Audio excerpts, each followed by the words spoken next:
l'Allemagne fabrique et exporte de moins en moins de voitures, eh bien, elle se reconvertit dans les chars et les munitions parce que ça doit créer des emplois. C'est l'idée derrière une nouvelle étude qui parle de Guns and Growth, les armes comme moteur de croissance. Heureusement, certains économistes tirent la sonnette d'alarme. Ils disent une voiture, un ménage peut l'acheter, mais un char d'assaut, non. Les ménages n'achètent pas des chars d'assaut. Il faut savoir aussi, si on produit tous ces armes et ces chars, il faut bien les utiliser, parce que sinon, toute cette industrie militaire s'effondre. Donc, tout ça met une pression pour faire durer la guerre. Ça veut dire que plus l'économie se militarise, plus la guerre devient une nécessité. Depuis le début de la guerre en Ukraine, l'action de Rheinmetall, par exemple, c'est le géant allemand de l'armement, a pris 1000% de valeur.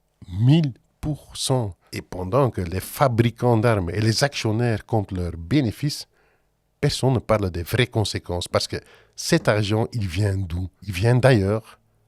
Les milliards pour l'armée, on les retrouve en coupant ailleurs. Moins de budget pour le climat, moins pour la sécurité sociale, moins pour la coopération au développement. C'est une équation simple. Plus d'argent pour les chars, c'est moins pour les pensions. Plus pour les drones, c'est moins pour les crèches.